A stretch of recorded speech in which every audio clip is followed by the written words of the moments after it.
Hi friends, ನಮ್ಮ channel Karunada ರುಚಿಗೆ ಸುಸ್ವಾಗತ.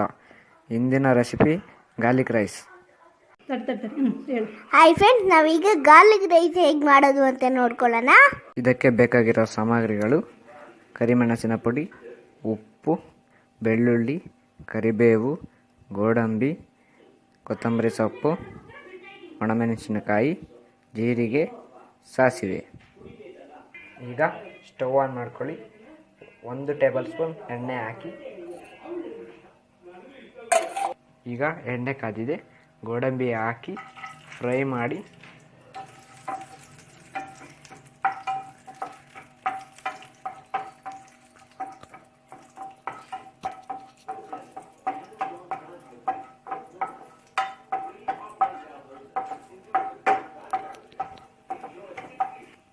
ಈಗ ಗೋಲ್ಡನ್ ಬ್ರೌನ್ ಆಗಿದೆ.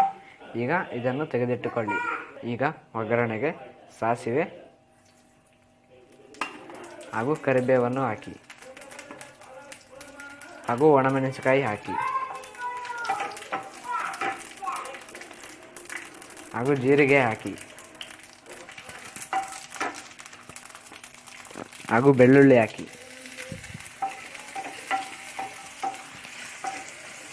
ನೀಟಾಗಿ ಫ್ರೈ ಮಾಡಿಕೊಳ್ಳಿ.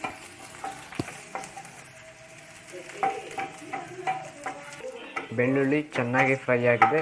ಈಗ ಅರ್ಧ ಟೀ ಸ್ಪೂನ್ ಮೆಣಸಿನ ಪುಡಿ ಹಾಕಿ, ಹಾಗೂ ಅರ್ಧ ಸ್ಪೂನ್ ಉಪ್ಪು ಹಾಕಿ, ರುಚಿಗೆ ತಕ್ಕಷ್ಟು. ಈಗ ಕೊತ್ತಂಬರಿ ಸೊಪ್ಪು ಹಾಕಿ.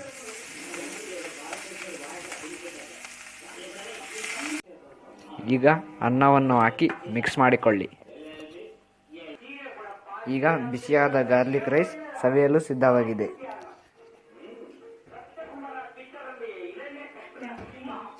Thank you for watching.